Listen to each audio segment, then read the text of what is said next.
주에 이어서요. 디모데전서 5장 17절에서 25절 말씀을 통해 동일한 제목입니다. 나를 지켜야 하나님 나라를 지킨다라는 제목으로 하나님 말씀 증거하도록 하겠습니다. 나를 지켜야 하나님 나라를 지킬 수 있습니다. 관리를 잘해야 오래 갑니다. 제가 군대에 있을 때 보통 이제 군사들을 우리 오해하는 것 중에 하나가 일반 병사들이 총을 더 많이 쓸 것 같은데요. 총보다 삽을 더 많이 씁니다. 그러니까 총보다 삽을 더 많이 들어요. 혹은 제초기를 들고 풀 베는 작업이 더 많습니다. 저도 이제 역시 훈련소를 마치고 배치된 부대에서요, 역시 삽부터 들었습니다. 한참 삽질을 하고 나서 작업이 끝났어요. 아니, 쫄병들에게는 아직 업무가 남았습니다.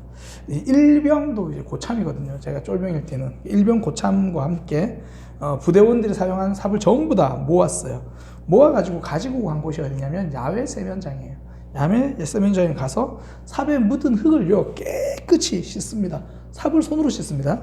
깨끗이 씻어가지고 잘 마르도록 세워둡니다. 그때 배운 게 뭐냐면 작업을 잘하는 것만큼 중요한 것이 정리를 잘하는 거구나. 그러니까 그렇게 정리해 놓은 작업 도구 정리를 잘 해야지 오랫동안 계속 녹슬지 않고 잘 쓸 수 있는 거죠. 그래서 잘 관리해야 오래 씁니다. 물론 뭐 삽만 관리한 건 아니에요. 잘 쏘진 않지만 총도 닦습니다. 총을 분해해서 구석구석 닦아요. 총을 분해해서 닦는다 그러면 군에 안 가보신 분들은 야, 일반인들이 보통 병사들이 다 총 분해해? 우리나라 병사들은 총 분해 다 할 줄 압니다. 생각보다 단순해요. 웬만한 시계보다 총 분해하는 게 더 쉬워요. 구석구석 총을 닦아요. 특히 사격 있기 전날 닦고요. 사격 마치고 나서 닦아요. 병사는 2년이면 제대하지만 총은요 계속 남아서 나라를 지켜야 하거든요. 그러니까 총을 닦죠. 관리를 잘해야 도구의 수명 결정되는 거죠. 오래 쓸 수 있습니다. 화장품 광고에서 이렇게 광고를 하더라고요. 화장은 하는 것보다 지우는 게 중요하다. 피부 관리를 이야기하는 거겠죠. 잘 씻는 것부터 하라. 그러니까 관리를 잘해야 좋은 피부 잘 유지할 수 있다. 그런 이야기겠죠. 도구나 피부만 그런 게 아니고요. 관계도 관리를 잘해야 오래 갑니다. 제가 이제 10년 동안 부교육자 생활을 하면서 두 분 담임 목사님과 함께 사역을 했죠. 돌아보면 참 감사한 분들입니다. 비록 지나간 만남이지만 명절에는 꼭 인사를 드려요. 제가 이제 서울 올라오고 나서는 명절에 찾아가지는 못하니까 선물이라도 이렇게 꼭 보냅니다. 그러니까 소중한 관계를 이어가기 위해서죠. 반대의 경우도 있어요. 그러니까 지금까지 섬겼던 교회에서 만났던 신학생들, 함께했던 신학생들, 성진이처럼 함께했던 신학생들과 또 함께 공부했던 신학생들이 있어요. 우리 교회 와서도 몇몇 신학생들이랑 설교에 대해서 함께 공부하기도 했고요. 그 중에서 몇몇은 소수지만 시마다 때마다 연락 오는 이들이 있습니다. 참 고맙다 그러고 저는 별로 도와준 것도 없고 가르쳐 준 것도 없는데 본인들은 잘 배웠다 그러고 와요. 어떤 친구는 유학 가기 전에 굳이 따로 시간을 내서 불러서 얼굴 보고 가는 친구들도 있고요. 그러니까 그런 이들은 이게 기억을 넘어서 추억으로 굉장히 좋은 마음으로 남게 되더라고요. 그러니까 그들이 관리를 잘 하는 거죠. 좋은 관계를 자꾸 관리하니까 비록 떨어져 있어도 그 관계가 이어지는 거예요. 앞서 이야기했던 미국으로 유학 간 친구는 제가 늘 그런 생각이 들어요. 그 친구가 오면 본인이 원하든 원하지 않든 어떻게든 간에 좀 도와주고 싶다. 계속 연락을 해오니까, 그렇게 하니까 그런 관계가 이어지는 거죠. 그러니까 관계 관리 중요합니다. 그러니까 피부 관리도 중요하죠. 중요한 삽, 총 관리 중요합니다. 근데 그보다 더 중요한 거 하나만 꼽으라면요, 나를 관리하는 겁니다. 자기 자신을 잘 관리하는 사람, 하나님께 오래도록 쓰임 받는 거죠. 하나님 나라를 위해서 귀하게 쓰임 받습니다. 사실 우리 주변을 봐도 잘 알 수 있잖아요. 한때 우리나라에 미투 사건이 휩쓸었죠. 대통령 후보까지 거론되던 사람이 부적절한 관계가 드러나서 정치 생명이 끝나버린 경우도 있고요. 유명한 시인, 유명한 소설가, 제가 사실 설교 때 인용할 때 되게 굉장히 훌륭한 분인데 이력을 검색해보니까 또 미투 사건에 연루되기도 하고 막 그렇더라고요. 그래서 제가 그런 분들은 이름을 잘 거론하진 않아요. 어쨌든 막 그런 분들. 그런 자기 관리에 실패하다 보니까 역사 속으로 사라져 버리는 거죠. 제가 참 좋아하는 시 중에 하나가 그 꽃이라는 시가 있거든요. 내려갈 때 보았네, 올라갈 때 못 본 그 꽃. 야, 정말 좋은 시인데. 저는 굉장히 좋아하는데 제가 그 시인의 그런 미투 사건 이후로 그 시를 인용한 적은 없는 것 같아요. 오늘 인용한 건 아니고 그냥 그런 게 있다라고 이야기를 한 거죠. 그러니까 자기 관리를 해야, 잘해야 끝까지 쓰임 받는 것 같아요. 그러니까 하나님 나라에 귀하게 쓰임 받는 삶, 끝까지 쓰임 받는 삶이 되려면 나를 관리하는 것, 자기 자신을 관리하는 것 중요합니다. 그러니까 나를 관리하는 것, 다른 말로 오늘 제목처럼 나를 지키는 것이겠죠. 나를 지키는 것 통해서, 특별히 우리는 세상 앞에 보여진 사람이잖아요. 성도는 유리관 속에 살아가는 사람이다, 그렇게 이야기를 합니다. 그러니까 나를 지키는 것을 통해서 세상이 우리를 통해 하나님을 보거든요. 그러니까 우리가 나를 지키는 것 통해 하나님 나라가 세워지는 거죠. 오늘 본문을 통해서 우리가 지켜야 할 것 두 가지를 좀 살펴보려고 합니다. 먼저는 거룩을 지키라라는 거고요. 두 번째는 건강을 지키라, 이겁니다. 먼저는 거룩을 지키라. 그러니까 죄에서 자신을 보호하라, 그런 이야기입니다. 제가 지난주에 말씀드렸죠. 장로들, 이게 목회자들에 대한 이야기입니다. 그러나 우리 모두가 또 함께 우리의 말씀으로 받아들이자, 제가 말씀을 드렸는데요. 목회자들에 대해서 이야기하면서 죄에 대한 문제를 좀 길게 다뤄요. 19절부터 22절까지 전부 다 죄에 대한 이야기라고 보시면 돼요. 그러니까 여기서 우리가 죄의 문제를 어떻게 다루어야 하는지 좋은 기준이 되거든요. 그러니까 거룩을 지키기 위해서 우리가 어떻게 해야 하는가, 판단은 신중하게 하라는 거예요. 대신 결단은 단호하게 하라는 겁니다. 19절에 보면 이 장로에 대한, 목회자들에 대한 고발은 두세 증인이 없으면 받지 마라, 그렇게 이야기를 해요.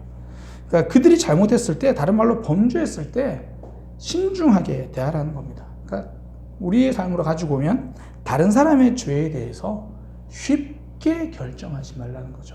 쉽게 판단하지 말라, 그런 이야기입니다. 신앙생활 하면서요, 죄가 많아서 무너지기도 하지만 죄가 없어서 무너지기도 합니다. 나는 죄가 없고 다른 사람의 죄가 보인다는 이야기죠. 예수님이 바리새인들을 그렇게 많이 책망하신 이유가 바리새인들이 원시라서 그렇습니다. 원시가 멀리 있는 것은 잘 보이죠. 근데 가까이 있는 것은 잘 보이지 않아요. 그게 원시죠. 제가 설교 준비하면 저는 지금까지 근시가 가까이 있는 게 안 보이는 건 줄 알았어요. 혹시나 확인한다고 찾아보니까 아니더라고요. 원시, 멀리 있는 건 잘 봐요. 다른 사람의 죄는 낱낱이 봐요. 근데 가까이 있는 것은 보지 못합니다. 나의 죄는 보지 못하는 거죠. 멀리 보는 시력은 좋았습니다.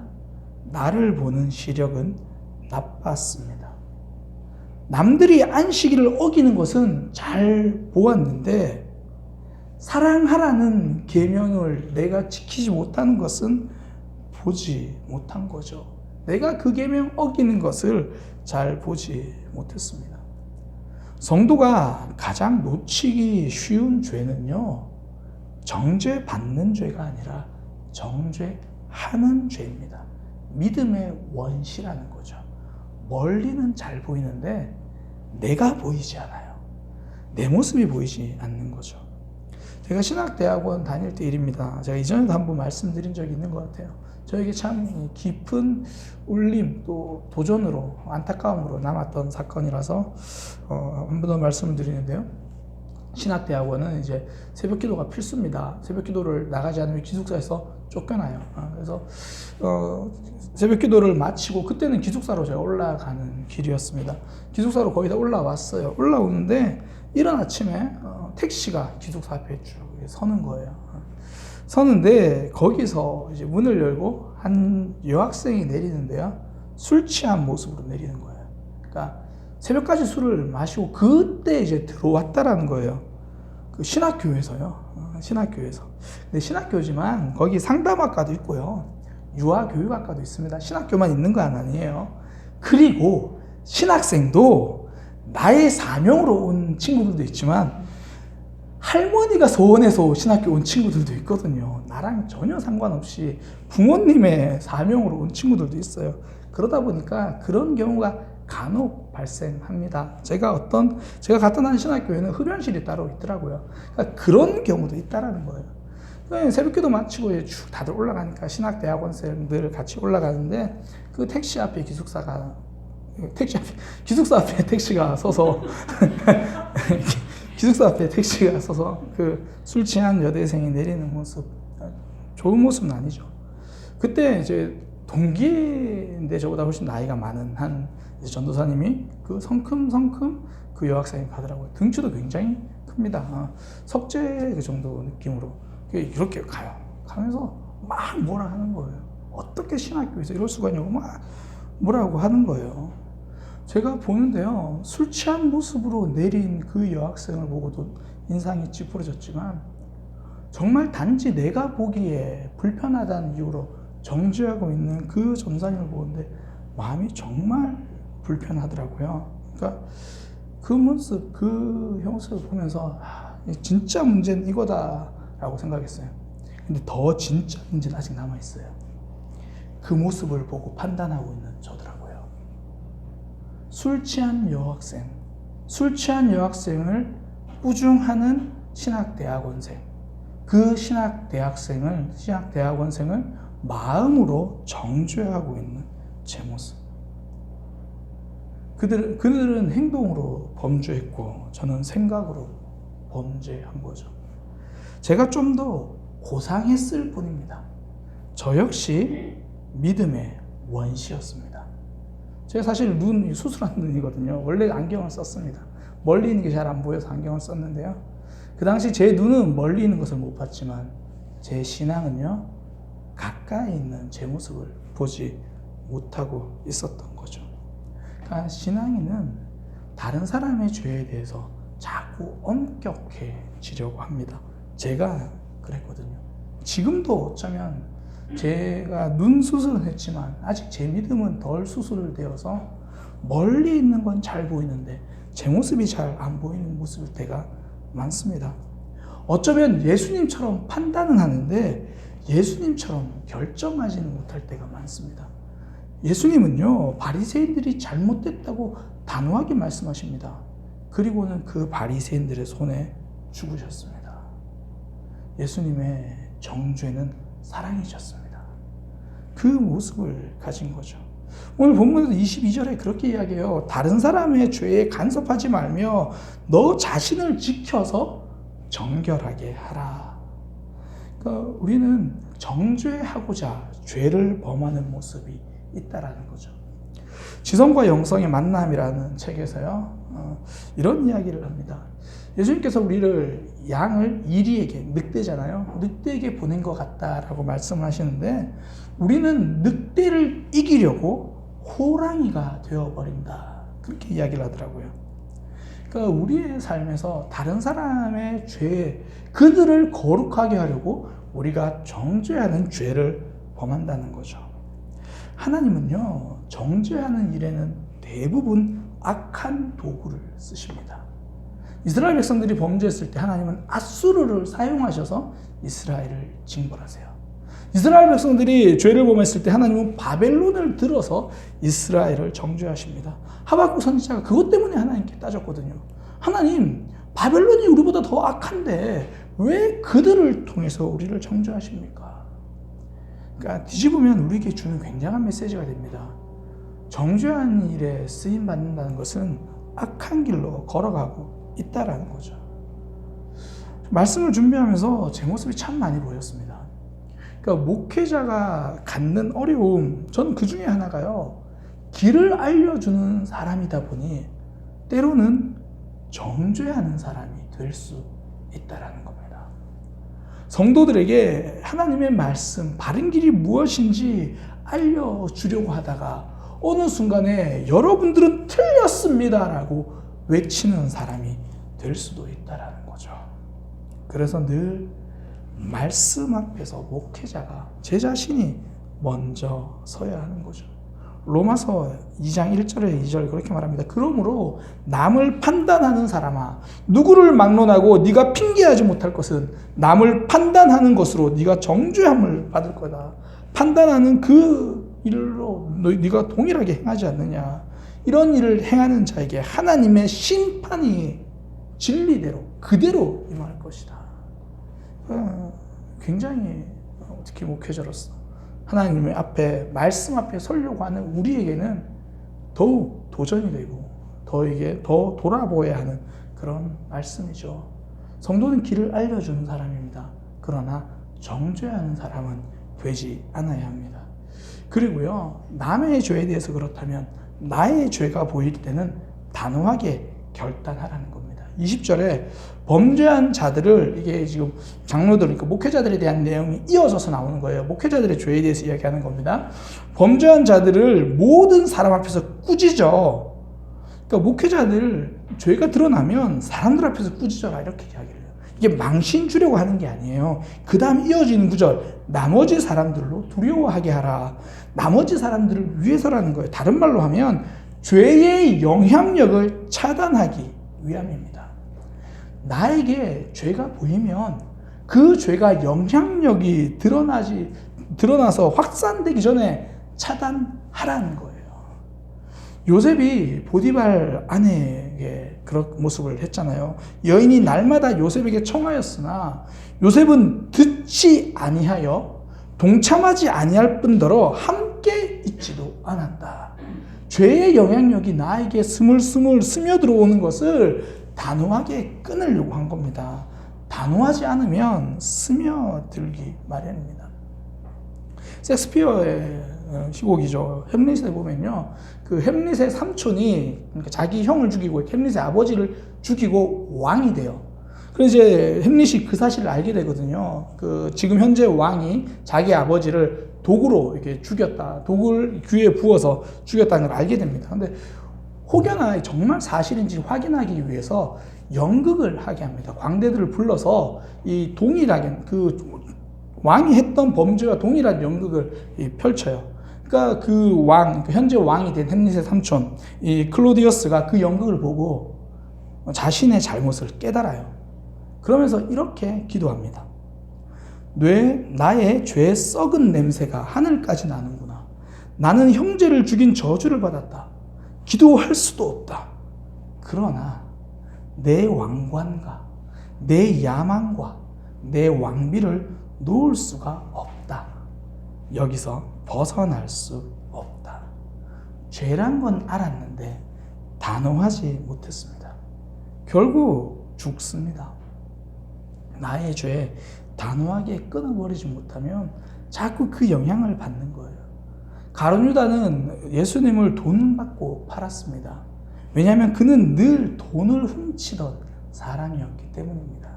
돈을 훔치던 그의 삶, 그 죄에 단호하지 못하니까요.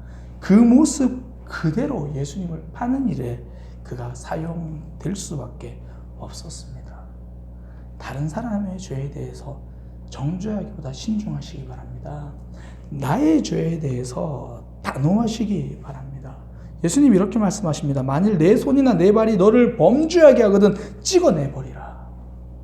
만일 내 눈이 너를 범죄하게 하거든 빼어내버리라. 저는 이 말씀이 굉장히 과장법이고 좀 약간은 잔인하게 느껴졌거든요. 근데 제가 이 당시 문헌의 책들을 쭉 보다가 손을 자른다, 발을 자른다, 이게요 치료의 개념으로 많이 쓰입니다.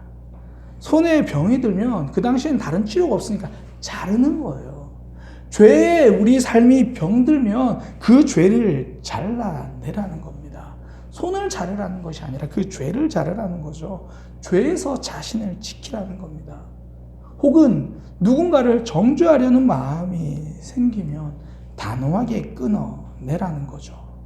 이것이 바로 나를 지키는 방법, 거룩을 지키는 방법입니다. 오늘 그 얘기를 하는 거거든요. 또 하나, 두 번째는 이게 저도 참 잘 못하는 거라서 저도 저 자신에게 설교하는 마음으로 좀 준비를 했는데요. 건강을 지키라, 몸을 지키라, 그 내용입니다. 23절에 이야기를 하잖아요.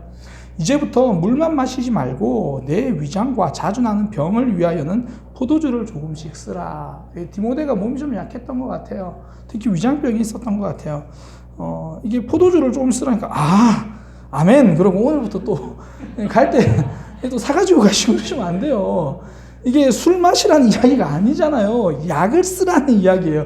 목사님, 그래요. 술이 약입니다. 요즘은 술보다 더 좋은 약이 있어요. 그 약을 쓰시기 바랍니다. 목사님, 그래도 잠 안 올 때는요, 그거 잠이 잘 와요. 요즘은 좋은 수면제도 많습니다. 그러니까 이게 술 마시라는 얘기 아니에요. 항상 다른 방향으로 은혜 받는 분들이 좀 계시는데요. 이게 결국은 내 건강을 챙기라라는 이야기죠. 몸을 지키라는 이야기입니다.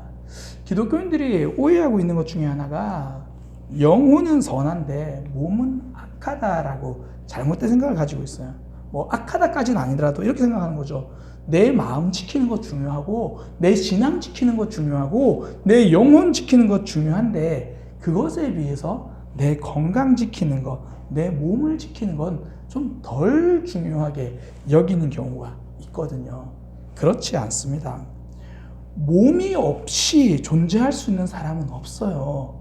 혹여나 내 몸은 죽었는데 내 영혼은 아직 살아서 이 자리에 계신 분 있나요? 몸이 죽으면 끝나요. 이게 기독교 신학 중에 잘못 오해된 신학이에요. 몸과 영혼을 자꾸 분리하려고 그래요. 몸과 영혼은 절대 분리되지 않습니다. 딱 분리되는 경우는 하나예요. 이 세상의 생명이 끝나는 그날 몸과 영혼이 분리됩니다. 영혼이 중요한 만큼 몸이 중요합니다. 그럼에도 불구하고 사실 저도 설교 시간에 건강 챙기라는 설교는 거의 잘 하지 않죠. 첫 번째는 저도 잘 못 지키기 때문이고요. 또 하나는 그거는 교회에서 설교로 하지 않아도 이미 교회 밖에서도 많이 강조하거든요. 당장 우리 교회 옆에도 헬스장 하나 있는데요. 지나가다 보면 그 문구가 굉장히 뭉클할 때가 많아요. 언제는 한번 코로나 전이죠. 봄봄봄봄 몸이 났어요. 그냥 이제 운동하라는 거죠. 보면서 되게 좀 와닿고 헬스장에 붙어 있는 거 있잖아요. 여러분들은 지금 가장 어려운 헬스장에 오는 것을 하셨습니다. 좀 더 쉬운 운동을 해보도록 합시다. 뭐 그런 이야기. 당장 TV만 틀어도요. 뭐가 몸에 좋다, 뭐가 몸에 좋다. 굉장히 방송을 많이 합니다. 왜냐하면 사람들이 건강에 그만큼 관심을 가지거든요. 그러니까 사람들이 굉장히 교묘하게 방송을 그렇게 하는 거예요. 제가 한 가지 정보를 좀 알려드리려고 하는데요. 그 TV를 틀었는데 이게 뭐가 몸에 좋다고 이야기하잖아요. 그거 대부분 광고입니다. 제 주변에 그런 걸 이제 저도 우연히 알게 됐는데요. 예를 들어 제가 브라질 너트가 그렇다는 게 아니고 예를 드는 거예요. 우리 한때 막 브라질 너트 좋다고 해서 막 사먹고 그랬잖아요. 그 브라질 너트 그렇다는 게 아니라 예를 드는 겁니다. 보통은 이런 식의 흐름이 되는 거예요. 브라질 넛을 수입하는 업자가 그런 무슨 누설 이제 그런 방송을 찾아를 가요. 그래서 방송 제작비를 다 대요. 다 되고 나서 그러면 누설 그런 방송에서는 몸이 건강해진 사람을 찾아요. 찾아가지고 그 사람을 만나서 인터뷰하고 브라질 너트를 먹어서 건강해졌다고 말해주세요. 이렇게 이야기를 합니다. 그러니까 브라질 너트를 먹고도 건강해지겠죠. 브라질 너트를 이야기하는 게 아니라 다양한 여러 가지들을 이야기하는 거예요. 바라 현미를 먹으면 건강해진다. 대부분 찾아요. 갑자기 자기 몸이 3개월 안에 몸 건강 상태가 좋아진 사람을 온갖 커뮤니티에서 다 찾아요. 그리고는 이것을 먹는 장면을 찍어주세요. 그렇게 이야기를 해요. 그러니까 먼저 그런 업체에서 오는 거지. 그러니까 TV를 보고 좋다고 해서 그거 사기보다 운동하시기 바랍니다. 그냥 그런 거예요. 왜 그런 방송이 나오냐면 사람들이 이미 건강이 중요하다는 걸 안다는 거예요. 그래서 우리가 덜 강조하는 것 뿐이지 성도에게 몸을 지키는 것은 영혼을 지키는 것만큼 중요합니다. 더욱이 성도가 건강을 지켜야 하는 이유는요, 사명이기 때문에 그렇습니다. 제가 우리 성도들을 위해서 기도할 때마다, 이 건강을 위해 기도할 때마다 꼭 제가 빠뜨리지 않고 하는 기도가 있어요. 건강상에서 사명 감당하는데 어려움 당하지 않도록 건강을 지켜주세요. 예수님도요, 병을 고쳐주셨어요. 예수님, 그거 별로 안 중요하니까 그냥 내가 영혼만 구해줄게. 몸 괜찮아. 그거 안 중요해. 그렇게 말씀하신 적이 한 번도 없습니다. 심지어 중풍병자가 찾아왔을 때 먼저 예수님이 믿음, 구원의 문제부터 해결하셨거든요. 너의 죄 사함을 얻었느니라. 그게 더 중요하니까 중풍병 정도는 그냥 달고 살아. 그러지 않고 치유도 해 주셨습니다. 구원을 말씀하신 이후에 병도 치유해 주신 거죠. 성도에게 내 마음 지키는 것, 내 믿음 지키는 것만큼 내 몸을 지키는 것 동일하게 중요하다는 겁니다.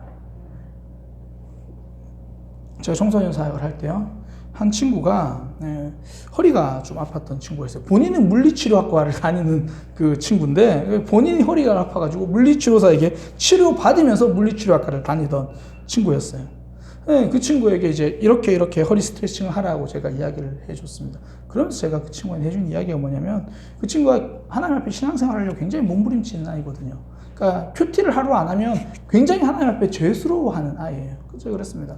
네가 하루 스트레칭을 안 하는 거나 하루 큐티를 안 하는 거나 하나님 앞에 부끄러운 모습이기는 똑같다. 제가 그렇게 이야기해 줬습니다. 우리의 몸도 그만큼 중요한 거예요. 제가 앞서 이 설교의 서론으로 말씀드렸어요. 저도 잘 못하는 일이에요. 그래서 저 자신에게도 설교하는 마음으로 그렇게 하는 겁니다. 그러니까 성도는요, 내 건강 지키는 것이 신앙생활입니다. 건강관리가 신앙관리라는 거죠. 제가 참 감사한 게 이때를 위함인지 제가 진짜 불과 몇 주 전부터 운동을 시작했거든요. 다행히 그 타이밍에 지금 건강관리하라는 설교를 하게 돼서 조금은 덜 부끄럽습니다. 그런데 제가 참 감사한 건요, 요즘 이제 페이스북이 잘 돼 있어서 제가 운동하고 나면 그걸 페이스북에 올려요. 아주 놀라운 사실을 발견했습니다. 제가 심혈을 기울여서 쓴 좋은 글에는 사람들이 댓글이 없었는데요, 제가 운동했다고 처음 올린 그날 얼마나 많은 사람들이 댓글로 응원해주고, 정말 잘하셨다고, 정말 참 잘했다고, 그렇게 돼요. 그때 느낀 거다. 정말 사랑받고 있구나. 느꼈어요. 또 하나 제가 느낀 게 뭐냐면, 이거 하나님의 마음이구나. 하나님이 오죽 급하셨으면 그러셨겠나. 제가 오늘 아침에도 걸었습니다. 마음은 계속 걷고 싶어요. 근데 제가 연약해져. 앞으로 어떻게 될지 몰라요. 제 마음은 계속 걸을 겁니다. 기도해 주시고요, 응원해 주시기 바랍니다. 또 하나, 건강관리만큼 중요한 것, 건강을 위해서 기도하시기 바랍니다. 하나님의 치유의 역사는 2000년 전에 끝난 것이 아니라 지금도 동일하게 역사하십니다. 나의 건강을 위해서 구체적으로 기도하시기 바랍니다. 늘 하나님 나라 가는 그 순간까지 치매가 없기를 원하시는 분은 기도하실 때 뇌세포 하나하나 기억나는 거, 아는 단어 다 써가면서 기도하시기 바랍니다. 우뇌, 좌뇌, 소뇌, 대뇌, 전두엽, 후두엽 기억나시는 대로 하나하나 세포 하나하나 기도하시기 바랍니다. 통증 있는 부위가 있으면 하나하나 세포 하나님 앞에 맡기며 기도하시기 바랍니다. 우리가 얼마 전에 우리 앉아있지만 김미설 청년 우리 치유를 위해서 함께 기도하자, 하나님 역사하실 거다 기도했잖아요. 하나님께서 물론 미설이의 삶을 지키셨고 하나님의 계획이 있으셨기 때문에 역사하셨지만, 저는 그날 우리의 기도를 하나님이 들으셔서 역사하신 것이라고 확신합니다. 검사 결과 혹시 들으셨나요? 병원에 갔는데요, 물론 암이에요. 그런데 진짜 이게 참 안 맞는 용어긴 한데 착한 암이래요. CT까지 안 찍어도 된대요. 부분 마취로만 대수술되는 거래요. 이제 됐군, 안심하지 마시고 끝까지 계속 기도하시기 바랍니다. 화요일 날 수술하게 됩니다. 그러니까 하나님이 우리의 기도를 통해서 치유의 역사를 이루어 가시는 거죠. 우리의 삶, 건강 지키는 것, 그게 신앙 지키는 겁니다. 건강 관리하고 무엇보다 우리 치유를 위해서 기도하는, 나 자신의 치유를 위해서, 지체들의 치유를 위해서 기도하는 믿음의 삶이 되시기를 소망합니다. 나를 지켜야 하나님 나라가 세워집니다. 건강해야 사명 감당할 수 있습니다. 오늘 특별히 두 가지, 죄에 대한 문제, 건강에 대한 문제 함께 살펴보았습니다. 남을 정죄하는 것이 아니라 내 죄에 단호해질 수 있는 저와 여러분이 되기를 소망합니다. 우리의 건강, 치료를 위해서 또 관리를 위해서 하나님 앞에 사명 감당하는 심정으로 건강관리할 수 있는 저와 여러분이 되기를 소망합니다. 기도하겠습니다. 하나님, 우리의 마음 지켜주시고 우리의 신앙을 지켜주옵소서. 특별히 믿음의 원시인 우리를 주님께서 긍휼히 여겨주셔서 멀리 있는 남의 죄는 잘 보이는데 가까이 있는 나의 죄는 보지 못하는 우리의 연약함을, 우리의 완악함을 용서하여 주옵소서.